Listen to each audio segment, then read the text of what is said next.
জাতীয় নির্বাচনের দিনক্ষণ চূড়ান্ত হলে দেশে ফিরবেন 17 বছর ধরে লন্ডনে নির্বাসনে থাকা বিএনপির ভারপ্রাপ্ত চেয়ারম্যান তারেক রহমান। গুলশানের 196 নম্বর বাড়িতে উঠবেন তিনি। প্রয়োজনীয় সংস্কারের পর বাড়িটি এখন পুরোপুরি প্রস্তুত। এদিকে দলের নেতা আবেগ খুশরু বলেছেন, তারেক রহমানের দেশে ফেরার অপেক্ষায় আছেন বিএনপি সহ দেশের সব মানুষ।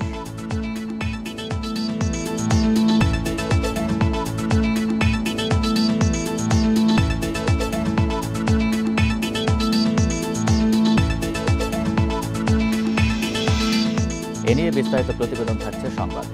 স্বাগত সকাল 9টার বিরুদ্ধে ইন্ডিপেন্ডেন্ট সংবাদে। আপনাদের সাথে আছি আমি আরিয়া আশরাফ। শুরুতেই জানিয়ে দিচ্ছে প্রধান শিরোনাম। নিরাপত্তা পরিষদের বৈঠকে ইরানে হামলা অব্যাহতের ঘোষণা ইসরায়েলের। পরে 15টি যুদ্ধ বিমান থেকে ক্ষেপণাস্ত্র নিক্ষেপ।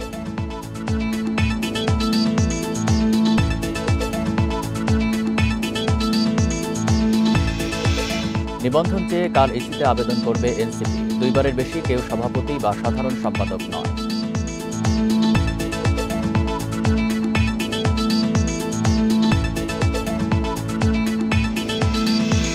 উচ্চ মূল্যস্ফীতির প্রভাবে সাধারণ মানুষের হিমশিম অবস্থা। জীবনযাত্রার ব্যয় বাড়ার আশঙ্কা বিশ্লেষকদের।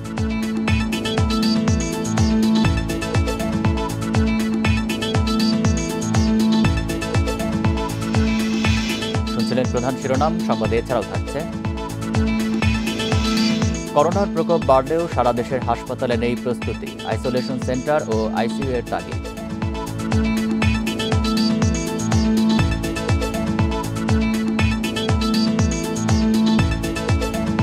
ইরানে হামলা থামাতে অস্বীকৃতি জানিয়েছে ইসরায়েল। শুক্রবার জাতিসংঘ নিরাপত্তা পরিষদের অধিবেশনে একথা জানিয়ে ইসরায়েলি রাষ্ট্রদূত ড্যানি ড্যানন বলেন, ইরানের পরমাণু হুমকি অবসানের আগ পর্যন্ত হামলা চলবে। এদিকে আগ্রাসনের বিরুদ্ধে আত্মরক্ষা চালিয়ে যাওয়ার ঘোষণা দিয়েছেন ইরানের রাষ্ট্রদূত আমির সাইদ ইরাভানি। তেল আবিবের চাপিয়ে দেওয়া সংঘাতের বিরুদ্ধে নিরাপত্তা পরিষদকে পদক্ষেপ নেওয়ারও আহ্বান জানান তিনি। এ সময় ইরান ইসরায়েল চলমান সংঘাত বিশ্বকে নিয়ন্ত্রণহীন সংকটের দিকে নিয়ে যাচ্ছে বলে সতর্ক করেন জাতিসংঘ মহাসচিব। বলেন, ইরান বারবার পরমাণু অস্ত্র তৈরির কথা অস্বীকার করলেও আস্থার ঘাটতির কারণে সংঘাত বাড়ছে। তাই সব পক্ষকে আলোচনায় বসার আহ্বান জানান আন্তোনিও গুতেরেস।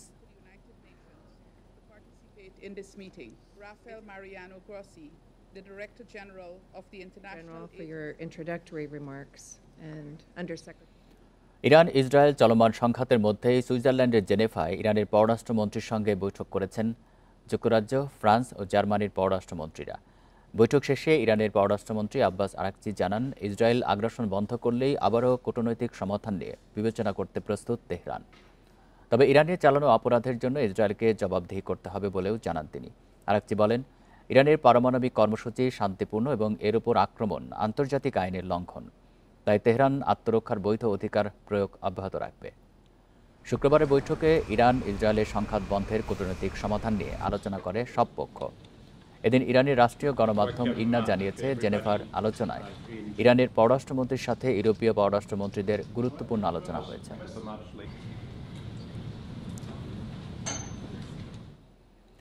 এর আগে সংঘাতের 8ম দিনে শুক্রবার ব্যাপক ক্ষেপণাস্ত্র হামলা চালায় দুপক্ষ। হামলা হয়েছে তেহরানের একটি পারমাণবিক গবেষণা কেন্দ্রে। ইরানের সামরিক স্থাপনাগুলো লক্ষ্য করে অন্তত 7টি হামলা চালিয়েছে আইডিএফ। এদিকে জেরুজালেম সহ ইসরায়েলের বিভিন্ন শহরে ইরানের ক্ষেপণাস্ত্র হামলায় বেশ কয়েকটি স্থাপনা ক্ষতিগ্রস্ত হয়েছে। এর মধ্যে হাইফায় আহত 23 জন। শুক্রবারও একে অপরকে লক্ষ্য করে দফায় দফায় ক্ষেপণাস্ত্র হামলা চালিয়েছে ইরান ও ইসরায়েল। ইরানের শাসন ব্যবস্থা অস্থিতিশীল করতে দেশটিতে বিমান হামলা জোরদারের জন্য আইডিএফকে নির্দেশ দিয়েছেন ইসরায়েলের প্রতিরক্ষামন্ত্রী কাতস। শুক্রবার তেহরানের একটি পারমাণবিক গবেষণা কেন্দ্রে হামলা চালিয়েছে আইডিএফ। এদিন ইরানের মধ্য ও পশ্চিমাঞ্চলের সামরিক স্থাপনাগুলো লক্ষ্য করে অন্তত 60টি হামলা চালানো হয়েছে বলে জানিয়েছে ইসরায়েলি বাহিনী। আর ইরানের ক্ষেপণাস্ত্র হামলায় ইসরায়েলের বিভিন্ন শহরে বিস্ফোরণের শব্দ শোনা গেছে। হামলা ঠেকাতে সেখানে আকাশ প্রতিরক্ষা ব্যবস্থা চালু করা হয়েছে। হাইফা শহরে আহত হয়েছেন বেশ কয়েকজন। বিশ্বসেবা শহরে ক্ষতিগ্রস্ত বেশ কটি আবাসিক ভবন, অফিস ও শিল্প স্থাপনা। এছাড়া একটি ক্ষেপণাস্ত্র জেরুজালেমেও আঘাত হেনেছে বলে জানায় ইসরায়েলের সংবাদ মাধ্যম। এদিকে ইসরায়েলি আগ্রাসন বন্ধের আগে যুক্তরাষ্ট্রের সঙ্গে পারমাণবিক কর্মসূচি নিয়ে আলোচনার কোনো সুযোগ নেই বলে জানিয়েছেন ইরানের পররাষ্ট্রমন্ত্রী আব্বাস আরাকচি। অন্যদিকে ইসরায়েল ও ইরানের সংঘাতে সাধারণ নাগরিক এবং বেসামরিক অবকাঠামোর ওপর হামলা বন্ধের আহ্বান জানিয়েছেন ফ্রান্সের প্রেসিডেন্ট ইমানুয়েল ম্যাক্রো। ইরান যেন পারমাণবিক কর্মসূচি চালিয়ে যেতে না পারে তা নিশ্চিতে আন্তর্জাতিক পারমাণবিক শক্তি সংস্থাকে অবশ্যই ব্যবস্থা নিতে হবে বলেও মন্তব্য করেন তিনি। এদিকে তেল আবিবে আটকে পড়া ব্রিটিশ নাগরিকদের ফিরিয়ে নিতে ইসরায়েলি কর্তৃপক্ষের সঙ্গে কাজ করছে বলে জানিয়েছে যুক্তরাজ্য সরকার। Nadia Tabassum, Independent News. ইরানে ইসরায়েলি হামলার প্রতিবাদে রাজধানী তেহরানে বিক্ষোভ করেছে কয়েক লাখ সাধারণ মানুষ। এদিকে ইরানের সমর্থনে ইরাক, তুরস্ক, লেবানন সহ বিভিন্ন দেশে বিক্ষোভ হয়েছে। শুক্রবার জুমার নামাজের পর তেহরানের সড়কে নেমে প্রতিবাদ জানান ইরানিরা। বিক্ষোভে ইরানের সর্বোচ্চ ধর্মীয় নেতা আয়াতুল্লাহ আলী খামেনিকে সমর্থন জানিয়ে স্লোগান দেয় তারা। ইরান ইসরায়েল সংঘাতে যুক্তরাষ্ট্রের হস্তক্ষেপের হুমকির বিরুদ্ধেও স্লোগান দেওয়া হয়। ইরানের প্রধান বিচারপতি, আইআরজিসির সাবেক কমান্ডার সহ দেশটির অনেক জ্যেষ্ঠ কর্মকর্তা অংশ নেন এই বিক্ষোভে। এ সময় বিক্ষোভকারীদের হাতে হামলায় নিহত কমান্ডারদের ছবি দেখা গেছে। এই বিক্ষোভকে ইরানের জাতীয় সংহতি ও প্রতিরোধের প্রতীক বলে উল্লেখ করেছে দেশটির রাষ্ট্রীয় সংবাদ মাধ্যমগুলো।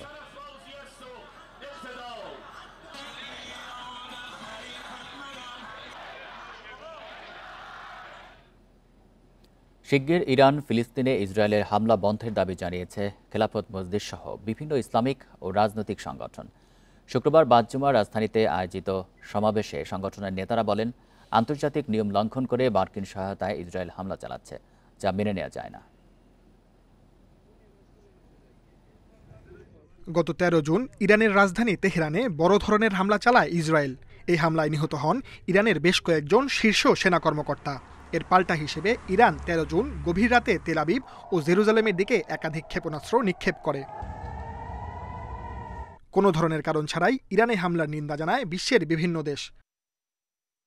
এরই ধারাবাহিকতায় শুক্রবার রাজধানীর বাইতুল মোকাররম ও টিএসসিতে প্রতিবাদ ও বিক্ষোভ সমাবেশের আয়োজন করে খেলাফত মজলিস, ইসলামিক ঐক্য আন্দোলন এবং শান্তি ও ঐক্যকামী বিশ্ব নাগরিক। মুসলিম বিশ্বের শাসকরা এগুলো চুপ করে আছে। সোচ্চার হন, ঐক্যবদ্ধতার মোকাবেলা করুন। যদি ইসরায়েলকে আক্রমণকে প্রতিহত করা না যায়, তাহলে আপনারা আরব বিশ্বের কেউ থাকতে পারবেন না। মুসলিম বিশ্বকে আহ্বান জানাবে, আর হানাহানি নয়, বিভেদ নয়, ঐক্যবদ্ধভাবে ইসরায়েলের বিরুদ্ধে প্রতিবাদ প্রতিরোধ আন্দোলন গড়ে তোলে পৃথিবীর নাম মিশনা থেকে ইসরায়েলকে মুছে দিতে হবে। প্রতিবাদ ও বিক্ষোভ মিছিলে অংশ নিয়ে সংগঠনের কর্মীরা ইরানের ওপর হামলা বন্ধের দাবি জানিয়ে ইসরায়েলের সমালোচনা করেন। যদি আমরা মুসলমান হিসেবে কাজে বিশ্বাসী হই, তাহলে ইরানকে আমাদের সাহায্য করতে হবে। এই মুহূর্তে যদি যুদ্ধের ময়দানে কেউ অবস্থিত থাকে, সেটা ইরান দীর্ঘদিন ধরে চেষ্টা করছে ইসরায়েলের বিরুদ্ধে যুদ্ধ করার, এবং এই মুহূর্তে বড় ধরনের যুদ্ধ ইরান ঘোষণা করে দিয়েছে। তাই ইরানকে সহযোগিতা করা আমাদের মানবিক দায়িত্ব। জাতীয় সংঘ কি ভূমিকা রেখেছে এখানে? আজকে বছরের পর বছর নিরীহ ফিলিস্তিনিদেরকে নিষ্পেষিত করছে। ইসরায়েলি হামলায় মার্কিন সরকারের সমর্থনের তীব্র নিন্দা জানান সংগঠনের নেতারা। তারা জাতিসংঘকে একটি অকার্যকর সংগঠন হিসেবে আখ্যা দেন। ইরানের পক্ষে বিভিন্ন স্লোগান দিয়ে তারা শিগগিরই এ যুদ্ধ বন্ধের দাবি জানান। পরে রাজধানীর বিভিন্ন সড়কে মিছিল করে ইসলামিক সংগঠনগুলো। Sajjad Hossain, Independent news, Dhaka. আত্মপ্রকাশে প্রায় 4 মাস পর নিবন্ধনের জন্য আবেদন করতে যাচ্ছে জাতীয় নাগরিক পার্টি।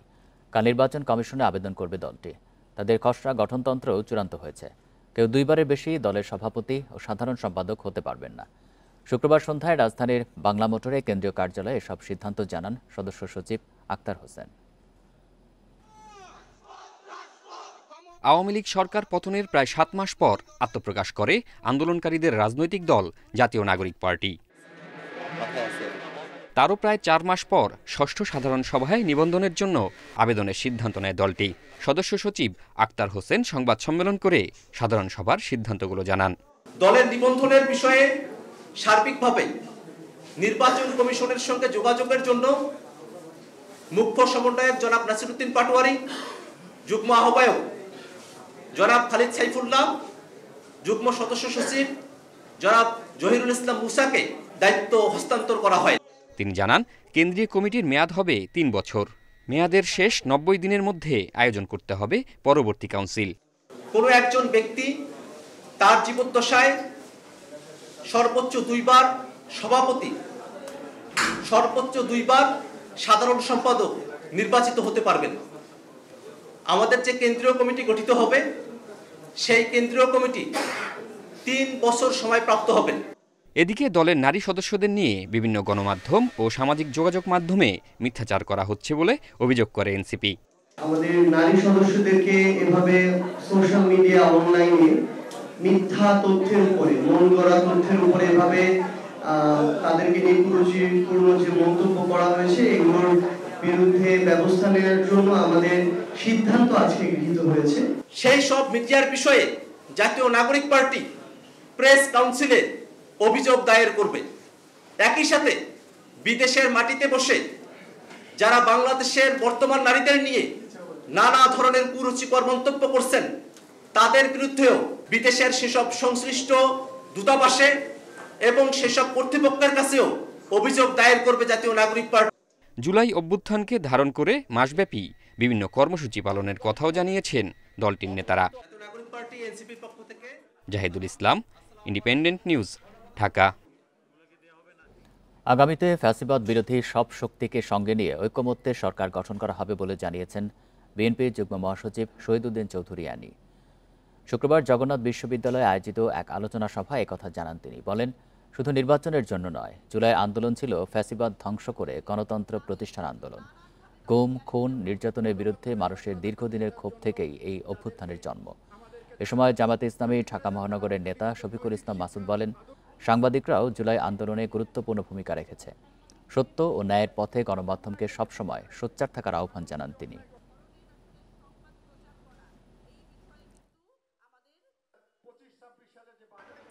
এই আমাদের আন্দোলনের সরকার সংস্কার নিয়ে যে কথাটি বলছে,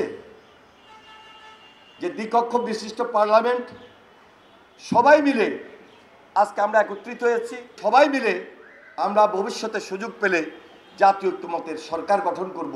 যারা ফ্যাসিবাদ বিরোধী আন্দোলন করেছি, যারা আমরা যুগপৎ আন্দোলন করেছি, এই ফ্যাসিস্টের বিরুদ্ধে লড়াই করেছি, সংগ্রাম করেছি।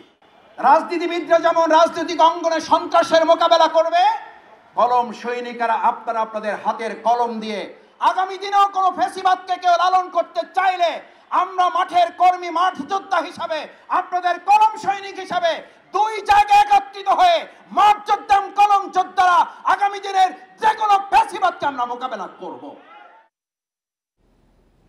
লন্ডনের প্রধান উপদেষ্টা অধ্যাপক মোহাম্মদ ইউনূস ও তারেক রহমানের সফল বৈঠকের পর থেকে পার্শ্ববর্তী একটি দেশ ষড়যন্ত্র শুরু করেছে বলে মন্তব্য করেছেন বিএনপির সিনিয়র যুগ্ম মহাসচিব রুহুল কবির রিজভী আহমেদ। শুক্রবার পাবনার চাটমোহরে তিনি এসব কথা বলেন। চাটমোহরের অসুস্থ শ্রমিক দল নেতা আবু তাহেরকে দেখতে গিয়ে সাংবাদিকদের রিজভী বলেন, ফ্যাসিবাদী আওয়ামী লীগকে পুনর্বাসন করতে ভারতীয় নীতি নির্ধারকরা নানাভাবে ষড়যন্ত্র করে যাচ্ছেন। শেখ হাসিনার পতনকে তারা সহ্য করতে পারছেন না। রিজভী বলেন, আগামী নির্বাচন অবাধ, সুষ্ঠু ও নিরপেক্ষ এবং যৌক্তিক সময় হবে। এবারের নির্বাচনে জনগণের দাবির প্রতিফলন হবে বলেই আশা করে বিএনপি।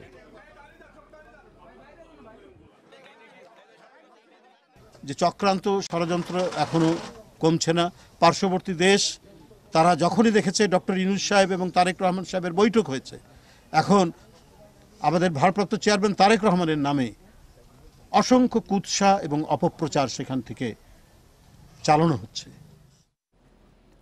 গত 15 বছরে দেশের প্রতিটি প্রতিষ্ঠানকে ধ্বংস করা হয়েছে বলে মন্তব্য করেছেন বিএনপির মহাসচিব মির্জা ফখরুল ইসলাম আলমগীর। শুক্রবার বিকেলে ঠাকুরগাঁয়ে একটি ক্রিকেট টুর্নামেন্টের সমাপনী অনুষ্ঠানে তিনি একথা বলেন। মির্জা ফখরুল আরও বলেন, এখন সময় এসেছে দেশ নতুন করে গড়ে তোলার। দল মত নির্বিশেষে সবাইকে সঙ্গে নিয়ে এই কাজ করতে হবে। অন্যান্য প্রতিষ্ঠানের মতো ক্রীড়া অঙ্গনকেও ধ্বংস করা হয়েছে। ক্রীড়া অঙ্গনকে রাজনীতিমুক্ত করে দেওয়া উচিত। গণ অভ্যুত্থানের প্রসঙ্গ টেনে তিনি আরও বলেন, অনেক প্রাণ গেছে, অনেক ছাত্র জীবন দিয়েছে, তাদের আত্মার প্রতি শ্রদ্ধা জানান ফখরুল। গণ অভ্যুত্থানের মাধ্যমে দেশে নতুন সুযোগ সৃষ্টি হয়েছে বলেও উল্লেখ করেন।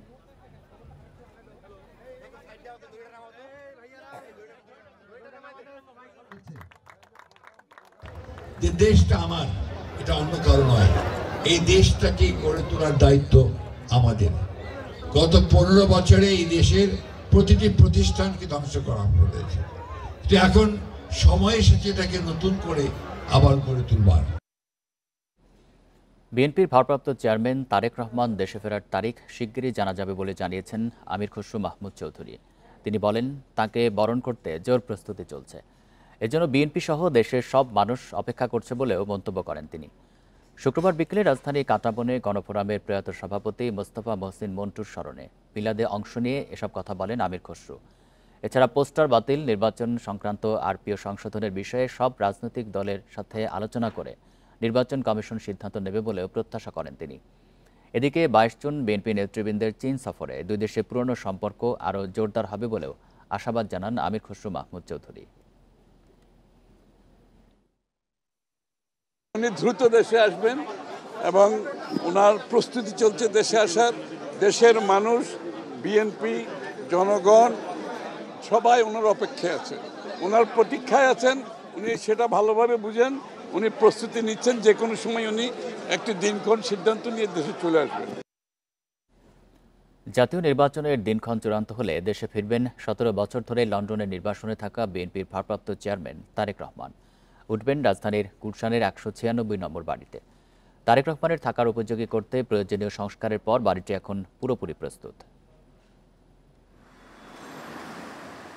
রাজধানীর গুলশান এভিনিউর 196 নম্বর বাড়ি। 1.5 বিঘায় নির্মিত বাড়িটি বিচারপতি আব্দুস সাত্তার সরকারের সময় খালেদা জিয়ার নামে বরাদ্দ দেয়া হয়েছিল। এত বছর বাড়িটি তার নিয়ন্ত্রণে থাকলেও নামজারি ছিল না। অন্তর্বর্তী সরকার গত 4 জুন বাড়িটির নামজারির কাগজ খালেদা জিয়ার হাতে তুলে দেয়। বাড়িটা তো অনেক আগে, যখন শহীদ প্রেসিডেন্ট জিয়াউর রহমান যখন তাকে যখন ষড়যন্ত্রকারীরা হত্যা করলেন, বাংলাদেশ গভর্নমেন্ট তখন যারা ছিলেন এই বাড়িটা তাকে গিফট দিয়েছিলেন। এখন সেই বাড়িটার মিউটেশন করে এটা ঠিক মতো করে পৌঁছে দেওয়া হয়েছে বেগম জিয়ার হাতে। বিএনপি নেতারা জানান, প্রধান উপদেষ্টার সঙ্গে বৈঠকের পর ফেব্রুয়ারিতে নির্বাচনের সম্ভাবনা তৈরি হওয়ার পর থেকে তারেক রহমানের দেশে ফেরা নিয়ে প্রস্তুতি নিচ্ছে দল। দলীয় কার্যালয়ে তার দফতর এবং তার নিরাপত্তা নিশ্চিত করা বিভিন্ন বিষয় নিয়ে আমরা অলরেডি আয়োজন শুরু করে দিয়েছি এবং সরকারের তরফেও আমরা তার ব্যবস্থা নেওয়ার জন্য অনুরোধ জানাচ্ছি। তিনি শীঘ্রই আমাদের মাঝে ফিরে আসবেন। যে এই বাড়িটিতে একটি বিদেশি ফার্ম ভাড়া ছিল, মোটামুটি 6 মাস আগে তারা ছেড়ে দিয়েছে। নিশ্চয়ই বেগম খালেদা জিয়ার পক্ষ থেকে বলা হয়েছে ছেড়ে দেওয়ার জন্য। তারপরে কিন্তু এটা নতুন করে রিডেকোরেট করা হয়েছে। তার বাসস্থান হিসাবে এই বাড়িটি সেজন্যে এটা আমার মনে হয় যে তারেক রহমানের জন্য যোগ্য বা উপযুক্ত একটি বাসস্থান হবে। 3 bed, drawing, dining, living room, swimming pool সহ আধুনিক সুযোগ সুবিধা রয়েছে বাড়িটিতে। তারেক রহমানের স্ত্রী ডাক্তার জুবাইদা রহমানও লন্ডনে যাওয়ার আগে বাড়িটি পরিদর্শন করে গেছেন। Jahanara Parvin, independent news, Dhaka. জনপ্রশাসন সংস্কার কমিশনের সুপারিশ দ্রুত বাস্তবায়নের সিদ্ধান্ত নিয়েছে অন্তর্বর্তী সরকার। ইতোমধ্যে দেশে 54টি মন্ত্রণালয়ে নেওয়া হয়েছে 1061টি সংস্কার ও উন্নয়নমুখী কর্মসূচি। শুক্রবার প্রধান উপদেষ্টার কার্যালয় থেকে পাঠানো এক বিজ্ঞপ্তিতে এসব তথ্য জানানো হয়। এতে বলা হয়েছে, গত 16 জন প্রধান উপদেষ্টার কার্যালয়ে অনুষ্ঠিত সভায় জনপ্রশাসন সংস্কার কমিশনের 18টি প্রস্তাব নিয়ে আলোচনা হয়েছে। সভায় সিদ্ধান্ত হয়, যেসব সুপারিশ প্রশাসনিক উদ্যোগেই বাস্তবায়ন সম্ভব সেগুলো দ্রুত কার্যকর করার। প্রতিটি মন্ত্রণালয় ও বিভাগ নিজস্ব বাস্তবায়ন টিম গঠন করতে বলা হয়।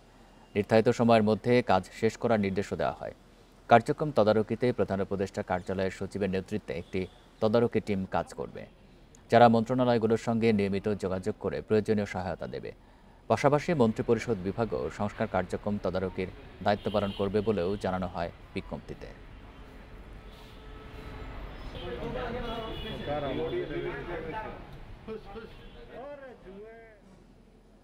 বাড়ছে করোনার প্রকোপ, কিন্তু এখনও বিভিন্ন হাসপাতালে নেই পর্যাপ্ত প্রস্তুতি।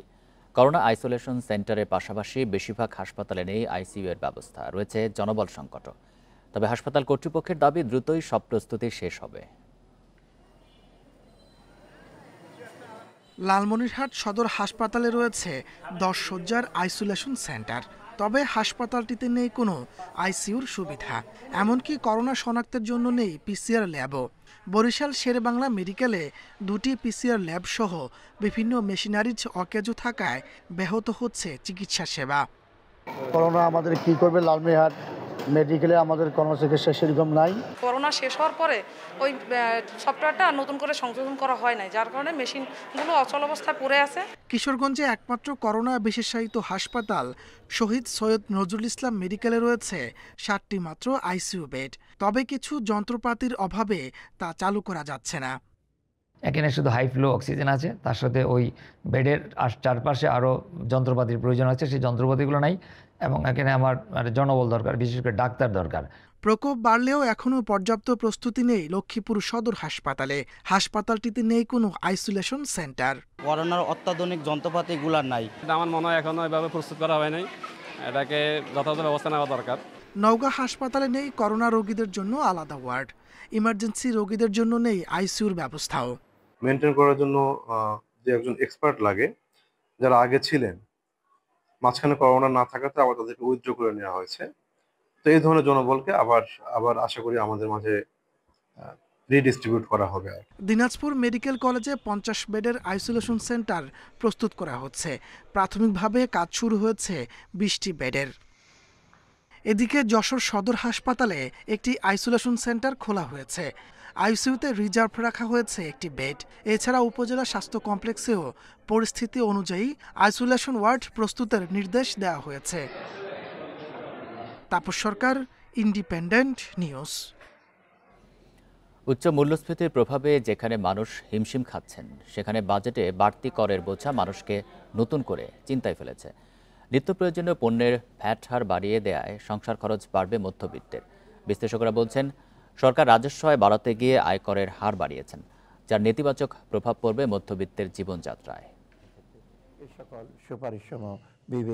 উচ্চ মূল্যস্ফীতি সত্ত্বেও 2024-25 অর্থবছরের ঘোষণা অনুযায়ী করমুক্ত আয়ের সীমা এবারও 3.5 লাখ টাকায় রেখেছেন অর্থ উপদেষ্টা। তবে আগামী অর্থবছরের জন্য ব্যক্তি শ্রেণীর করমুক্ত আয়ের সীমা 25,000 টাকা বাড়ানো হয়েছে, যদিও পরবর্তী 3 লাখ টাকা পর্যন্ত 10% কর আরোপ করা হয়েছে। বিদ্যমান কাঠামো অনুযায়ী বার্ষিক মোট আয় 4.5 লাখ টাকা হলে 5% এবং পরবর্তী 4 লাখ টাকার জন্য 10% হারে আয়কর প্রযোজ্য। করহার সংক্রান্ত পরিবর্তন আনায় একজন করদাতাকে বাড়তি 2,500 টাকা আয়কর দিতে হবে। বড় লোকের তো সমস্যা নাই, সমস্যা মধ্যবিত্ত বা নিম্ন মধ্যবিত্ত বা গরিব মানুষের আরও বেশি সমস্যা। 3,75,000 টাকার মধ্যে করটা আমাদেরকে মওকুফ করা হয়েছে আর কি, সে বার্ডেনটা আমাদের মধ্যে এখন নাই। কিন্তু তার চেয়ে বেশি যারা বলতেছেন যে যারা বেশি ইনকাম করে ফেলতেছে বা যাদের আয় হচ্ছে, তাদের কাছ থেকে এখন 15 জায়গায় 20 করা হচ্ছে। স্ল্যাবটা একটু বেড়ে গেছে আর কি, আমাদের জন্য আসলে কষ্টকর হয়ে যাবে, কারণ আমরা তো দিন আনি দিন খাই, চাকরিজীবী, আমরা একটা বাজেটের মধ্যে থাকি। এদিকে বাজেটে প্লাস্টিকের তৈরি পণ্যে ভ্যাট দ্বিগুণ করা হয়েছে। Mobile phone, washing machine, Blender সহ বিভিন্ন পণ্যে ভ্যাট ছাড় কমানোয় এসবের দাম বাড়তে পারে। প্রসাধনী সামগ্রী, চকলেটের আমদানি শুল্কের ন্যূনতম মূল্য দ্বিগুণ করা হয়েছে, ফলে এসব পণ্যের দামও বাড়বে। বিশ্লেষকরা বলছেন, মূল্যস্ফীতি বিবেচনায় নিলে কর ধাপের পরিবর্তনে মধ্যবিত্তের ব্যয়ে আরও চাপ তৈরি করবে। যারা সঠিক বেতনটা তারা ব্যাংকিং অ্যাকাউন্টের মাধ্যমে পেয়ে থাকেন, সো এখন আমরা যেটা দেখতে পাচ্ছি, এর ফলে কিন্তু তাদের ইনকাম ট্যাক্সে যে ভারটা দিতে তারা নাভিশ্বাস ফেলছে, তো ট্যাক্সেও যদি তাকে এডিশনাল দিতে হয় তখন কিন্তু তার আর জায়গা থাকবে না। সর্বোচ্চ পর্যায়ে 30 যেটা চার্জ করা হয়, ওইটার স্তরটা নামানো হয়েছে। মধ্যবিত্তের উপরে আয়করের হারটা এই যেটা অব্যাহতির সুবিধা তো মধ্যবিত্তরা পাবেন, কাজে নেট খুব একটা বড় ধরনের ইম্প্যাক্ট হবে বলে আমার মনে হয়। নতুন করদাতাদের আয়ভেদে সর্বনিম্ন 1,000 টাকা আয়কর দেওয়ার বিধান যুক্ত হয়েছে আয়কর আইনে। মূলত নতুন করদাতাদের করভীতি দূর করতে এ উদ্যোগ নেওয়া হয়েছে বাজেটে। তৌহিদ রানা, ইন্ডিপেন্ডেন্ট নিউজ, ঢাকা। ময়মনসিংহ, নাটোর সহ 7 জেলায় শুক্রবার সড়ক দুর্ঘটনায় 18 জন নিহত হয়েছে। এর মধ্যে ময়মনসিংহের ফুলপুরে বাস ও মহেন্দ্র অটোরিকশার মুখোমুখি সংঘর্ষে 6 জন নিহত হয়েছেন। এছাড়া তারাকান্দায় অ্যাম্বুলেন্স অটোরিকশার সংঘর্ষে নিহত হয় 3 জন। পুলিশ বলছে, বৃষ্টির কারণে সড়ক পিচ্ছিল থাকায় এই দুর্ঘটনা। শুক্রবার রাতে ময়মনসিংহ থেকে ছেড়ে আসা শ্যামলী বাংলা পরিবহনের একটি বাস হালুয়াঘাটের দিকে যাচ্ছিল। পথে কাজিয়াকান্দা এলাকায় পৌঁছালে বিপরীত দিক থেকে আসা মাহিন্দ্রার সঙ্গে সংঘর্ষ হয়। এতে ঘটনাস্থলে মারা যায় মাহিন্দ্রার 6 যাত্রী। খবর পেয়ে ফায়ার সার্ভিস কর্মীরা হতাহতদের উদ্ধার কার্যক্রম শুরু করে। আহত 5 জনকে উপজেলা স্বাস্থ্য কমপ্লেক্সে ভর্তি করা হয়েছে। শ্যামলী বাংলা গাড়িটা হালুয়াঘাট থেকে ঢাকার পথের উদ্দেশ্যে রওনা হয়েছিল, আর শ্যামলী গাড়িটা মাহেন্দ্র গাড়িটা ফুলপুর থেকে সম্ভবত হালুয়াঘাট যাবো আর কি। হালুয়াঘাট ফুলপুর, ঠিক আছে, আমি ঠিক আছে মেইন রোডের উপরে একটি বালুবাহী, ঠিক আছে, লরি গাড়ির জন্য, ঠিক আছে, মর্মান্তিক দুর্ঘটনা। দুর্ঘটনার পরই বিক্ষুব্ধ জনতা বাসটিতে আগুন ধরিয়ে দেয়। পুলিশ বলছে বৃষ্টির কারণে সড়ক পিচ্ছিল থাকায় ফুলপুরে ও তারাকান্দায় হতাহতের ঘটনা ঘটে। যতটুকু আমি জানছি যে চালক এবং হেল্পার বা বাসের যারা কর্মচারী সবাই চালক পালানো। বৃষ্টিপাতের কারণে হয়তো বা এই দুর্ঘটনা ঘটে থাকতে পারে, হয়তো বা ভিজিবিলিটি কম ছিল রাস্তায়, এই দুর্ঘটনাটা ঘটে। এদিকে নাটোরে যাত্রীবাহী বাস ও সিএনজির মুখোমুখি সংঘর্ষে 4 জন নিহত হয়েছেন, আহত হয়েছেন 2 জন। এছাড়া মানিকগঞ্জে 1, লালমনিরহাটের পাটগ্রামে 1, সিরাজগঞ্জের কাজীপুরে 1 জন ও ঢাকা মাওয়া এক্সপ্রেসওয়েতে 1 জন এবং জামালপুরে বাস চাপায় 1 জন নিহত হয়েছেন। Tanzil Hasnat, Independent News. মাছ ধরার নিষেধাজ্ঞা শেষ হলেও নদীতে কাঙ্ক্ষিত ইলিশ মিলছে না। জেলেরা নদীতে গিয়ে হতাশ হচ্ছেন। এদিকে সরবরাহ কম থাকার অজুহাতে বাজারে দাম বাড়িয়ে দিয়েছেন ব্যবসায়ীরা। মৎস্য বিভাগের আশা মৌসুমের শুরুতে একটু কম মিললেও কয়েকদিনের মধ্যে ইলিশের পরিমাণ বাড়বে। লক্ষ্মীপুরে মেঘনা নদীতে ভরা মৌসুমেও ইলিশের দেখা মিলছে কম। এতে অলস সময় পার করছেন জেলে ও আড়তদারেরা। নদীতে মাছ না পাওয়ায় অনেকে হতাশায় দিন কাটাচ্ছেন। জেলেরা বলছেন যে পরিমাণ ইলিশ মাছ পাওয়া যাচ্ছে তা দিয়ে নৌকার জ্বালানি খরচও উঠছে না। প্রায় অনেক দিন যাবত নদীতে একেবারে মাছ টাছ কম। সারাদিনে জাল পাই, তাহলে আমাদের 4-5 টাকার বেশি মাছ হয় না। ইলিশের জেলাখ্যাত চাঁদপুরেও এবার ভরা মৌসুমে মিলছে না তেমন ইলিশ। শহরের বড় স্টেশন চাঁদপুর মাঝঘাটে নেই জমজমাট কেনাবেচার পুরনো চিত্র। বাজারে অল্প কিছু ইলিশ উঠলেও দাম ক্রেতাদের নাগালের বাইরে। মাছের দাম তুলনামূলক বেশি। মাছ বলতে আছে তারা অ্যাভেলেবল নাই, পাইতে আসে না, হয়তো মাছ আসবে। শরীয়তপুরে পদ্মা ও মেঘনা নদীতে ইলিশ ধরা পড়ছে কম।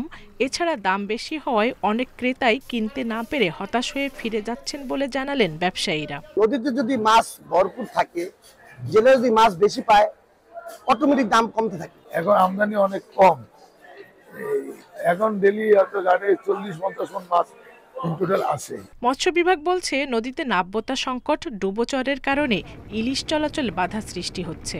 তবে বৃষ্টি বেশি হলে এবং পানি প্রবাহ বাড়লে ইলিশ ধরার পরিমাণ বাড়তে পারে। নদীর নাব্যতা কমে গেছে, পলি বাড়তেছে, পাশাপাশি হচ্ছে যে আপনার অক্সিজেনের ঘাটতি হচ্ছে। এই বিষয়গুলো একটা গুরুত্বপূর্ণ বিষয় এখন আস্তে আস্তে সময়ের সাথে সাথে বাড়তেছে। তবে ইলিশের প্রাচুর্যতা আমরা আশা করতেছি হচ্ছে যে পূর্ণ বর্ষাকালে অর্থাৎ জুলাই থেকে অক্টোবরের মধ্যে মোটামুটি আরও প্রাচুর্যতা বাড়বে। এদিকে ইলিশ কম পাওয়ায় হতাশ বরিশালের জেলেরাও। এবার আকার ভেদে 2000 থেকে 3500 টাকা কেজি দরে বিক্রি হচ্ছে ইলিশ, যা গত বছর ছিল 1200 থেকে 1500 টাকা। জুলিকা পারভিন, ইন্ডিপেন্ডেন্ট নিউজ। এ বিষয়ে আরও জানাতে বরিশাল থেকে যুক্ত হচ্ছেন সহকর্মী আলামিন। আলামিন, ইলিশ মাছ কম পাওয়ার ব্যাপারে জেলেরা কি বলছেন, আর যেহেতু মাছ কম পাওয়া যাচ্ছে দাম কতটা বেড়েছে জানাবেন।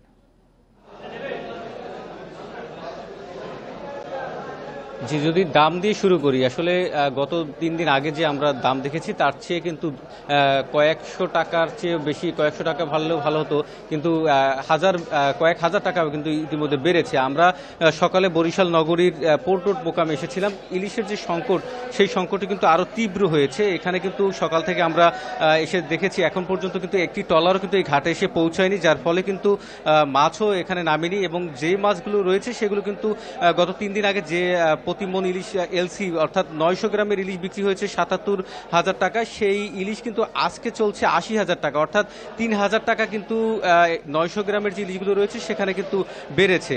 এর পাশাপাশি 1 কেজি যে ইলিশ রয়েছে সেটি কিন্তু গত সপ্তাহে আমরা 87,000 টাকায় বিক্রি করতে দেখেছি প্রতি মণ, সেখানে কিন্তু এখন 90,000 টাকা প্রতি মণ বিক্রি হচ্ছে। এছাড়া 1200 গ্রামের যে ইলিশগুলো রয়েছে সেগুলো গত 3 দিন আগে আমরা দেখেছি 94,000 টাকায় বিক্রি করতে, সেটি 1,000 টাকা বেড়ে কিন্তু 95,000 টাকা দরে বিক্রি বিক্রি হচ্ছে। এর পাশাপাশি যদি আমরা খুচরা বাজারে কথা বলি, সেই খুচরা বাজারে কিন্তু 200 থেকে 300 টাকা পর্যন্ত কিন্তু আজকে ইলিশের দাম বাড়তি রয়েছে। সেখানে 1 কেজির ইলিশ কিন্তু প্রায় আপনার 2250 টাকা কেজি দরে বিক্রি হচ্ছে। 900 গ্রামের ইলিশ বিক্রি হচ্ছে 2010 টাকা, 1200 গ্রামের ইলিশ বিক্রি হচ্ছে 2400 টাকা এবং 500 গ্রামের যে ইলিশ রয়েছে সেটি কিন্তু গত 3 দিন আগে আমরা দেখেছি 1600 টাকা বিক্রি হতে, সেটি কিন্তু 1750 টাকা দরে বিক্রি হচ্ছে। আমরা ব্যবসায়ীদের সাথে কথা বলেছিলাম যে আসলে ইলিশের দাম এত দ্বিগুণ হওয়ার কারণ কি। তারা যেটি বলছেন যে আসলে গত কয়েকদিন যাবৎ বৈরী আবহাওয়া এবং সমুদ্রে 3 নম্বর সংকেত চলছে, এরপরে নদীতে 1 নম্বর সংকেত দেখানো হয়েছে, সেই কারণে কিন্তু জেলেরা মাছ ধরতে যেতে পারছেন না, যার ফলে কিন্তু ঘাটে মাছ আসছে না। যে পরিমাণ মাছ এখানে এসেছে সেই মাছের কিন্তু আসলে দাম বৃদ্ধি পাওয়ার কারণে কিন্তু আসলে এখানে এই একই অবস্থা এখন চিত্র তৈরি হয়েছে। আমরা জেলেদের সাথে কথা বলেছিলাম, জেলেরা বলছেন যে আসলে তারা যে মাছ ধরতে যাবেন সেই অনুকূলে এখনো পরিবেশ সৃষ্টি হয়নি, যার ফলে বরিশালের যে নদীগুলো রয়েছে সেখানে মাছ পাওয়া যাচ্ছে না। সমুদ্র থেকে যে সব জেলেরা মাছ ধরতে যাচ্ছেন তারাও কিন্তু বলছেন যে তারা মাছ ধরতে যেতে পারছেন না, উপকূলের কাছাকাছি থেকে তাদেরকে মাছ আহরণ করতে হচ্ছে, যার ফলে কিন্তু মাছের দাম বৃদ্ধি পেয়েছে। এবং ক্রেতাদের সাথে আমরা কথা বলেছিলাম, ক্রেতারা যেটি বলছেন যে আসলে বৃষ্টির পরে কিন্তু বা এই যে নিষেধাজ্ঞা গেছে সেই নিষেধাজ্ঞার পরে কিন্তু বাজারে ইলিশের দাম একেবারেই কম থাকার কথা, সেখানে ক্রেতাদের আয়ত্তের মধ্যে থাকার কথা, কিন্তু এখন যে পরিমাণ ইলিশ এখানে তারা দেখতে পাচ্ছেন সেই ইলিশের দাম যখন তারা জিজ্ঞেস করছেন তখন 2200 টাকার নিচে কিন্তু তারা কিন্তু কোনো ইলিশ দেখতে পাচ্ছেন না। সেক্ষেত্রে তারা বলছেন যে ইলিশ তাদের ক্রয় ক্ষমতার বাইরে চলে গেছে, যার ফলে তারা ইলিশ কিনছেন না। এবং অন্যান্য যে মাছগুলো রয়েছে ইলিশ না থাকার কারণে কিন্তু ঘেরে চাষ করা যে মাছগুলো রয়েছে সেই মাছেরও কিন্তু দাম বেড়েছে, এমনটাই বলছেন এখানকার যারা ক্রেতা আসছেন তারা। এবং আমরা ব্যবসায়ীদের সাথে কথা বলেছি, ব্যবসায়ীরা বলছেন যদি এইভাবে চলতে থাকে সেক্ষেত্রে কিন্তু তারা তাদের যে মাছের পিছনে যে ইনভেস্ট করেন, যে টাকা তারা খরচ করেন সেই টাকা তারা তুলতে পারবেন না। এবং জেলেরাও বলছেন যে আসলে এইভাবে যদি চলতে থাকে তাদেরও একটি সমস্যার সম্মুখীন হতে হবে। তো এই ছিল আমার কাছে বরিশাল থেকে ইলিশ মাছের সর্বশেষ অবস্থা। বরিশাল থেকে জানাচ্ছিলেন সহকর্মী আলামিন। চাঁদপুরের ধর্ষণ ও হত্যা মামলার পলাতক আসামি রিপন হোসেন রিঙ্কুকে নোয়াখালী থেকে গ্রেপ্তার করেছে পিবিআই। শুক্রবার বিকেলে তাকে আদালতের মাধ্যমে জেল হাজতে পাঠানো হয়েছে। পুলিশ জানায় বৃহস্পতিবার রাতে রিঙ্কুকে তথ্য প্রযুক্তির মাধ্যমে নোয়াখালী জেলার কোম্পানিগঞ্জ থেকে গ্রেপ্তার করা হয়। প্রাথমিক জিজ্ঞাসাবাদে রিঙ্কু তার সহযোগী আনোয়ার হোসেন রাজু সহ ধর্ষণ ও হত্যার কথা স্বীকার করেন। এর আগে রাজুকে গ্রেপ্তার করে আদালতে পাঠালে জামিনে বেরিয়ে বিদেশে চলে যান। 2018 সালে চাঁদপুরে ফরিদগঞ্জ উপজেলায় পশ্চিম বড়ালী নোয়াবাড়িতে নারীকে ধর্ষণ ও শ্বাসরুদ্ধ করে হত্যা করে তারা।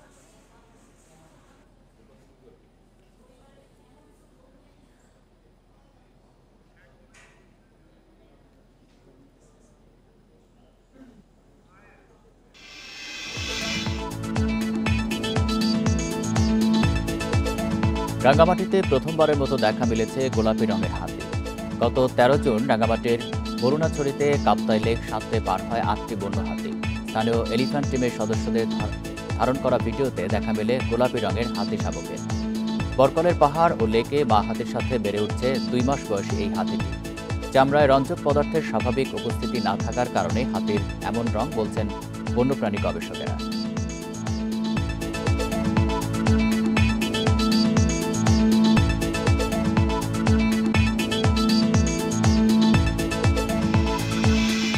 এ নিয়ে প্রতিবেদন থাকছে সংবাদের শেষ অংশে। এইচএসসি ও সমমানের পরীক্ষা শুরু 26 জুন থেকে। এবার অংশ নিচ্ছে 12 লাখ পরীক্ষার্থী। সব ধরনের প্রস্তুতি সম্পন্ন করেছে শিক্ষা বোর্ড। কোনো এলাকায় প্রাকৃতিক দুর্যোগ হলে শুধু সেই বোর্ডের পরীক্ষা স্থগিত হবে, স্বাভাবিক নিয়মে চলবে অন্য সব বোর্ডের পরীক্ষা, একথা জানিয়েছে শিক্ষা মন্ত্রণালয়।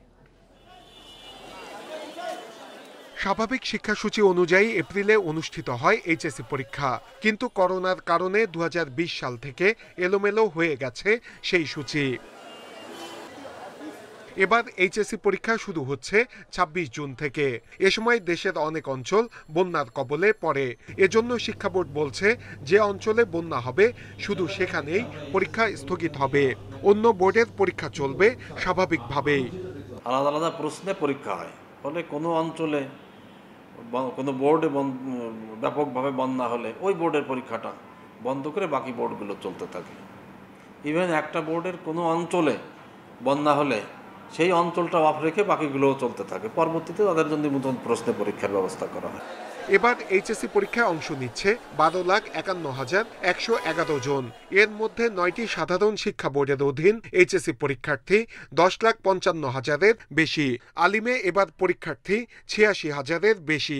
কারিগরি শিক্ষা বোর্ডের অধীন মোট পরীক্ষার্থী 1,09,000-এর বেশি। 2,797টি কেন্দ্রে নেওয়া হবে পরীক্ষা। প্রশ্ন আউটের খবর নেই, ইভেন প্রশ্ন আউটের গুজবও নেই। অন্যান্য বছর তো মিডিয়া ফেসবুকে ভাসতে থাকতো এই প্রশ্ন সেই প্রশ্ন, এবার তাও নেই। আশা করি এইচএসসিতে আমরা তার চেয়ে ভালোভাবে আরো করতে পারবো। পরীক্ষার সময় প্রশ্ন ফাঁস সহ কোনো গুজবে কান না দেওয়ার আহ্বান শিক্ষকদের, সেই সঙ্গে শিক্ষা বোর্ডকেও কঠোর ব্যবস্থা নেওয়ার আহ্বান তাদের। অনেক কথা অনেকে বলেছে, কিন্তু বাস্তবে কোনো ধরনের এরকম কোনো প্রমাণ কিন্তু কেউ দেখাতে পারেনি এবং প্রশ্ন ফাঁসের কোনো ঘটনা ঘটেনি। আমি মনে করি যে এই সামনের পরীক্ষাটা আরও ভালো হবে এবং সবাইকে বলবো যে কোনো গুজবে যেন কান না দেয়। করোনা সংক্রমণ রোধে কেন্দ্রে ঢোকার সময় পরীক্ষার্থী সহ সংশ্লিষ্ট সবার মাস্ক পরা বাধ্যতামূলক করে হ্যান্ড স্যানিটাইজার ব্যবহারের নির্দেশনা দিয়েছে শিক্ষা বোর্ড। নূরে আলম, ইন্ডিপেন্ডেন্ট নিউজ, ঢাকা। বৈদ্যুতিক মিটার খুলে নিয়ে সেখানে মোবাইল নম্বর লিখে রেখে যাচ্ছে চোর। যোগাযোগ করলে টাকার বিনিময়ে মিলছে সেই মিটার, আর আইনের আশ্রয় নিলে হারাতে হচ্ছে ট্রান্সমিটারও। এমন ঘটনা ঘটছে গোপালগঞ্জের কাশিয়ানীতে। অভিযোগ পেলেও কাউকে আটক করতে পারেনি পুলিশ। এটি গোপালগঞ্জের কাশিয়ানী উপজেলার চাপ্তা গ্রামের বীর মুক্তিযোদ্ধা সৈয়দ হায়দার আলীর চালকল। এপ্রিল মাসে এখান থেকে বৈদ্যুতিক মিটার চুরি করে সংঘবদ্ধ একটি চক্র। মিটার বক্সে রেখে যাওয়া নম্বরে যোগাযোগ করলে চাওয়া হয় 5,000 টাকা। পরে আইনের আশ্রয় নেয় চুরি হয় ট্রান্সমিটারটিও। এরপর থেকে বন্ধ মিলটি। ওসি সাহেবের কাছে আসছি, আসার পরে 23 তারিখে আবার রাত্রে আমার ট্রান্সফরমারটা নিয়ে গেছে। আবার আমি এসপি সাহেব মাদারের কাছে গেছি, উনি অত্যন্ত দুঃখ প্রকাশ করছে। গত 2 মাসে উপজেলার চাপ্তা গ্রাম থেকে 2টি, মাজরা এলাকা থেকে 2টি ও পারুলিয়া থেকে 1টি বৈদ্যুতিক মিটার চুরির ঘটনা ঘটে। তাদের রেখে যাওয়া নম্বরে যোগাযোগ করে টাকা দেয়ায় মিটার ফিরে পেয়েছেন তারা। 5,000 টাকা চেয়েছিল, আমি রিকোয়েস্ট করার পরে 41 টাকার বিনিময়ে আমি আমার মিটারটা পাই। মিটারটা আমার মিল থেকে কিছু দূর সামনে বালির ভিতরে রেখে যায় আর কি। চোরের কাছে জিম্মি হয়ে থাকি, নাহলে আমাদের মেজদের এখানে একটা মিটার চুরি হয়েছে। মিটার চুরি হওয়ার পর সে 5,000 টাকা চালো, টাকা দিল না বলে তার ফিরে আবার ট্রান্সমিটারটা চুরি করে নিয়ে গেল। স্থানীয়রা জানান, কয়েক মাস ধরে জেলায় বৈদ্যুতিক মিটার চুরির প্রবণতা বেড়েছে। কখন কার মিটার চুরি হয় সেই আতঙ্কে স্থানীয় বাসিন্দারা। আমরা নিজেরাই আতঙ্কিত আছি যে আমরা যে মিটার বা ট্রান্সমিটারগুলো ইউজ করতেছি আমাদের আবাসিকে, এই ট্রান্সমিটারগুলো ভবিষ্যতে চুরি হয়ে যাবে কিনা। এদিকে পল্লী বিদ্যুৎ সমিতি বলছে, মিটার চুরির বিষয়ে অবগত নন তারা। অভিযোগ পেলে প্রশাসনের সহযোগিতা নেয়ার আশ্বাস কর্তৃপক্ষের। আপনাদের কোনো যদি থাকে তালিকা দেন, আমরা অবশ্যই প্রশাসনের সহযোগিতা নিব। কারণ যেটা বললেন এটা তো হতে পারে না, এই নতুন একটা বিষয় আমি শুনলাম। তো অবশ্যই আমরা যে নাম্বার দিয়ে যাবে, নাম্বারে আমরা ট্র্যাকিং করে পুলিশ দিয়ে প্রশাসন দিয়ে আমরা তাদেরকে আইনের আওতায় আনার চেষ্টা করব। সংঘবদ্ধ চোর চক্রকে ধরতে তৎপরতা বাড়ানোর দাবি পুলিশের। জানান, দ্রুত সময়ের মধ্যে তাদেরকে গ্রেপ্তার করা সম্ভব হবে। Independent news. ফেনীর ফুলগাজীতে মুহুরী ও সিলোনিয়া নদীর 2টি স্থানে বাঁধ ভেঙে প্রবেশ করা পানি কমতে শুরু করেছে, ফলে উন্নতি হচ্ছে বন্যা পরিস্থিতির। বন্যায় নষ্ট হয়ে গেছে ঘরবাড়ি, ফসলি জমি ও গ্রামীণ সড়ক, ভেসে গেছে পুকুরের মাছ। এতে চরম ভোগান্তিতে পড়েছেন স্থানীয়রা। ভাঙন কবলিত এলাকা পরিদর্শন করেছেন পানি উন্নয়ন বোর্ডের পূর্বাঞ্চল কুমিল্লার প্রধান প্রকৌশলী। এরই মধ্যে বাঁধ মেরামতে কাজ করছে পানি উন্নয়ন বোর্ড। এর আগে বৃহস্পতিবার রাত 10টার দিকে ফুলগাজীর মুহুরী ও সিলোনিয়া নদীর বাঁধের 2টি স্থানে ভেঙে লোকালয়ে প্রবেশ করে পানি। এতে প্লাবিত হয় ফুলগাজীর 5টি গ্রাম। কিছুটা উন্নত হয়েছে, গড় থেকে নেমেছে। এখন রাত্রে তো সারা রাতে ছিল, এটা কিছুক্ষণ আগে নামছে। যে রান্না বান্না কষ্ট, বাচ্চা কাচ্চা নিয়ে, গবাদি পশু নিয়ে আমরা অনেক দুর্ভোগে পড়তে হয়। এ বিষয়ে আরো জানাতে ফেনী থেকে যুক্ত হয়েছেন সহকর্মী সমীর উদ্দিন। সমীর, পানি তো নামতে শুরু করেছে, কিন্তু ঘরবাড়ি, রাস্তাঘাটের যে ক্ষয়ক্ষতি হয়েছে এতে সাধারণ মানুষের ভোগান্তির চিত্র জানাবেন। প্রশাসন থেকে কি ধরনের উদ্যোগ নেওয়া হয়েছে? আমি প্রশাসনের কথা যদি বলি, গতকালকে স্থানীয়রা অভিযোগ করেছে প্রশাসন তাদের যে বন্যা কবলিত এলাকা অথবা পানিতে দুর্গত এলাকার মানুষের জন্য প্রয়োজনীয় পদক্ষেপ তেমন কিছু নেননি বলে আমাদের অভিযোগ করে। তারা বলছেন যে সকাল থেকে তারা রান্না বান্না করতে পারেননি, খাবার খেতে পারেনি, তাদের যে শুকনো খাবারের ব্যবস্থা করা সেটি তারা কিন্তু করেননি। আমরা জেলা প্রশাসকের সাথে কথা বলেছিলাম, তিনি বলেছেন তাদেরকে খাবার দেওয়ার তালিকা করা হচ্ছে, তাদের সেখানে যাওয়া হচ্ছে, এই কথাগুলো বলেছেন, কিন্তু আসলে কাজের সাথে কথার তেমন কোনো মিল আমরা খুঁজে পাইনি। তবে আজকে আমরা যেটা দেখলাম সেটি হচ্ছে পানি নামতে শুরু করেছে বন্যা দুর্গত এলাকার থেকে, তবে লোকালয়ে এখন নদী থেকে পানি আর ঢুকছে না, কারণ যে জায়গাটি ভাঙন তৈরি হয়েছিল এটি আসলে একটি সিসি ঢালাইয়ের রাস্তা। এই রাস্তার তল দিয়ে প্রায় 2 বছর ধরে পানি যাওয়া আসা করছে একটি সুড়ঙ্গ দিয়ে, কিন্তু পানি উন্নয়ন বোর্ড এই সুড়ঙ্গটিতে পানি যাওয়ার যে বন্ধ করার যে ব্যবস্থা সেটি করেনি, যার ফলে এত বড় একটি ভাঙন দেখা দিয়েছে। এটি 20 থেকে প্রায় 30 মিটার দূরত্বের একটি রাস্তা, কিন্তু দেখা যাচ্ছে যে এই মুহূর্তে যে জিও ব্যাগ এনে এই ভাঙনের যে মেরামতের যে কাজটি করার কথা সেটি তারা করছে। তো স্থানীয়রা বলছে আসলে বারবার যখন বাঁধ ভাঙে, তারা যখন বরাদ্দ দেয় তাদের পকেট ভারী হয়, ঠিকাদারদের যে কাজের যে এখান থেকে যে উৎকুচ নেয়ার বা এখান থেকে বেনিফিট নেওয়ার যে বিষয়টা সেটি তারা করে থাকে। তারা বলছে স্থানীয়রা যে এই নদীটি যে পরিমাণ প্রশস্ত আছে এটি যদি খনন করা হয়, ড্রেসিং করা হয়, আর এটার ভিতরে যে গাছপালা আছে এটি যদি সংস্কার। ফেনী থেকে জানাচ্ছিলেন সমীর উদ্দিন। নির্বাচনী প্রশিক্ষণ ইনস্টিটিউটে আয়োজিত নির্বাচনী আইন ও বিধি নিয়ে দিনব্যাপী কর্মশালায় বক্তব্য রাখছেন প্রধান নির্বাচন কমিশনার AM নাসির উদ্দিন। সরাসরি চলে যাচ্ছে সেখানে। কারণ এই জগতে তো ওনার প্রবেশ করার সুযোগই আসে নাই, কিন্তু আমরা যারা ইলেকশন নিয়ে ডিল করি, ইলেকশন নিয়ে আমাদেরকে সারা বছর ব্যস্ত থাকতে হবে। সারা বছর আমাদের তো এই যে আইনগুলো আছে, মডিউলের মধ্যে যে আইনগুলোর কথা বলেছে, যে বিধি মালার কথা বলেছে, এগুলো আমাদের নিত্যদিনের প্রয়োজনীয়, নিত্যক্ষণের প্রয়োজনীয়। আমরা যেগুলো কাজ করি এখন আমরা জিজ্ঞেস করি, আমি বিভিন্ন কনসার্ন অফিসারকে যাই জিজ্ঞেস করি, অনেকে দেখা যাচ্ছে যে তখন ব্ল্যাঙ্ক লুক দেয় একটা, তার মানে বোঝা যাচ্ছে যে ওই হয়তো আইডিয়া নাই, ডিল করে নেই আগে। এই জন্য এখন আমাদের এখানে ট্রান্সফার হয়ে তো অনেকে আসেন, বাইরে থেকে আসলে তো এই আইনগুলো ডিল করতে হয় তখন। এই জন্য এই যে সাবজেক্ট যে বাছাই করেছে অত্যন্ত মোস্ট অ্যাপ্রোপ্রিয়েট। আমার একটা ফিলিং হচ্ছে এই যে একটা রিফ্রেশার্স কোর্স, এটা কিন্তু দেশব্যাপী সারা বছর কিন্তু হতে পারে আমাদের অফিসারদেরকে নিয়ে, দেশব্যাপী একদম। এটা it should B A continuous process of updating our knowledge relating to election and conduct of election. এটা সারা দেশে ঘুরে ঘুরে আমরা এই ধরনের রিফ্রেশার্স কোর্সগুলো করা উচিত বলে, সবাইকে ঢাকায় না এনে আমরা এটা করা উচিত বলে আমি মনে করি। এবং ইফ পসিবল আমাদের এই ভোটের আগেই কিছু যদি আমরা করতে তো হবে আমাদের, তো এই ধরনের ট্রেনিংটা আমাদের চালু রাখতে হবে। আমি অনুরোধ করব আমাদের, এখন তো আমরা তো হেড অফিস দিয়ে শুরু করলাম, তাই না? হেড অফিস দিয়ে শুরু করলাম, কিন্তু আজকে এই সবাইকে কভার করার লোক না, যাতে অন্তত হেড অফিস যারা আছি আমরা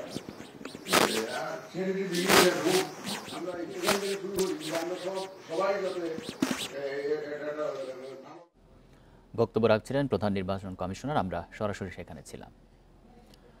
দেশের খ্যাতিমান আলোকচিত্রী চঞ্চল মাহমুদ মারা গেছেন। শুক্রবার দিবাগত রাত 9:30টার দিকে রাজধানীর একটি বেসরকারি হাসপাতালে চিকিৎসাধীন অবস্থায় মৃত্যু হয় তার। বাদজোহ ঢাকা বিশ্ববিদ্যালয়ে তার জানাজা অনুষ্ঠিত হবে। এরপর চঞ্চল মাহমুদকে বনানী কবরস্থানে দাফন করা হবে। কয়েক বছর ধরে তিনি নানা জটিলতায় ভুগছিলেন। চঞ্চল মাহমুদ ছিলেন দেশের ফ্যাশন ও মডেল আলোকচিত্র জগতের অন্যতম পথিকৃৎ। প্রায় 4.5 দশক ধরে আলোকচিত্রী হিসেবে কাজ করেন তিনি। পরিচালনা করতেন ফটোগ্রাফি প্রশিক্ষণ কেন্দ্র। মঙ্গলবার হার্ট অ্যাটাকের পর হাসপাতালে ভর্তি করা হয় তাকে। শুক্রবার মারা যান তিনি।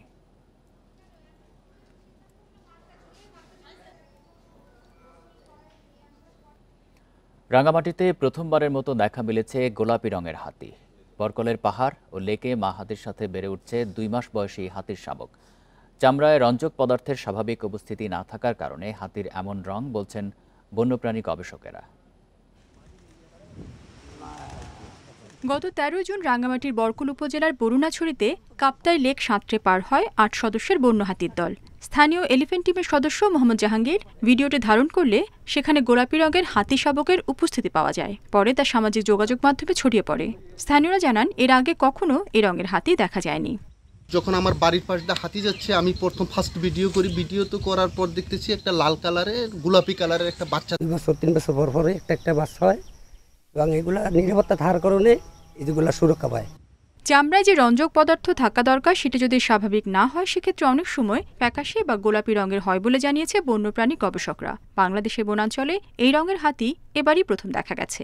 তার যে রঞ্জক পদার্থ যখন তৈরি হয় না তখন সেটা কিছুটা ফ্যাকাশে বা অনেক ক্ষেত্রে গোলাপি রঙের হয় এবং এই বাচ্চাটিও কিন্তু সেরকম কিছুটা গোলাপি রঙের এবং আমার জানা মতে বাংলাদেশে এর আগে এই ধরনের কোনো হাতি দেখা যায়নি।